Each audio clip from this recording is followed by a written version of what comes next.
Hey guys, it is Vivius, welcome back to another video, and today I'm going to be unboxing my brand new little toy. It's an Elgato HD-60 game capture HD, I guess you can call it. It's a little capture card that I bought off eBay, and that's a good little device. What it does is essentially captures gameplay from my Xbox 360, which I do have, and it can capture your PC gaming, I'm quite sure. I just need to figure out how to do that. But today's video, all I'm going to be showing you guys is me unboxing, getting my new little Elgato HD-60, unboxing it, showing you guys what's inside the box, what to expect if you're going to get one yourself.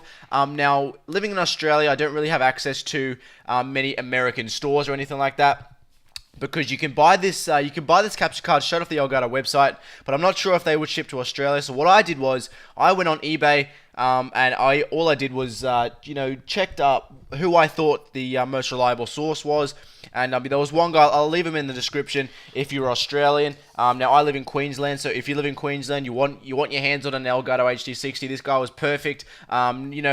It is shipped on the second day because it was meant to get here between I think the 13th and the 20th, and it shipped on the 14th. So that's absolutely fantastic service. So I do recommend going to him if you want to get your hands on one of these and you live in Queensland, Australia. But without further ado, let's get on with this. So basically, when you open the box, it's got a little sleeve on. So all you have to do is pull the sleeve off, and the packaging is quite nice. It's don't really know how to describe it, it's just nice. But inside the box, there's essentially just the Elgato at the top. There really isn't much in the box. There's only 3 items. There's the Elgato HD-60, there's the HDMI cable, and then there's a USB cable as well. So hooking this bad boy up is nice and simple. If you look at the Elgato, there's a side with just an HDMI port, and then the other side is just the USB port and the HDMI port. Now, all you've got to do is plug the small USB port into the Elgato HD-60, and then plug your USB port straight into the back of your computer. And now the HDMI cable that sits right next to the small USB port in the Elgato, that is going to go into your Xbox 360.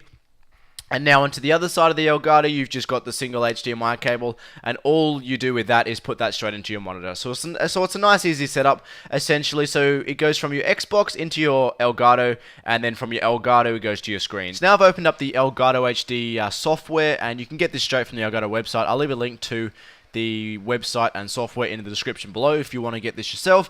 But essentially, I'm going to go from the very top here. Obviously, you've got the main screen of your Xbox or your PlayStation gameplay. At the top right, you've got the main, the main cog or the main preferences window, and you've got your capture. So whenever you click capture, where do you want your footage to be sent? You've also got, your flashback recording, which is essentially the software records without, it records your gameplay without you having to even press record, and then you can go back and record the gameplay if you didn't press record and things like that. Live commentary in a separate audio, self-explanatory, and I'm still messing around with all of these preferences, so don't go off what I'm saying just with these preferences. Every person is suited to obviously different preferences and things like that. But these are the ones I have just now. And obviously, the Elgato HD-60 can record in 1080p with 30 frames per second. So all you've got to do that is head down to the profile, which is in the cog right next to the Elgato Game Capture HD device section of the software. Just hit the cog and spanner, or just the tools to the right there. All you've got to hit is the profile, change it to HD 1080p, and then allow 60 FPS, and you can bump your quality up to best. I'm not quite sure what the difference is if you bump it down or if you bump it right back up. I really don't see too much of a difference by using that. Obviously, your input device, whatever you're using, you can use from a Wii U to an Xbox One, a PlayStation 4, iPad. You can even use iPhone, iPod Touch, anything like that, which is absolutely fantastic.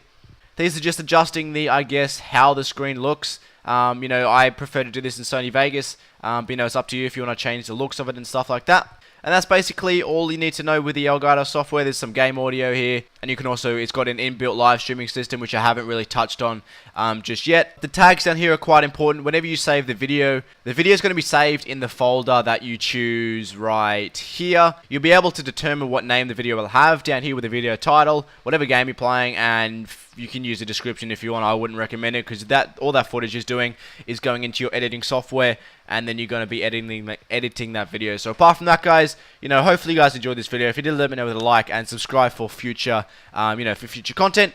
But like I said before, hopefully you guys enjoyed the video, and I'll see you in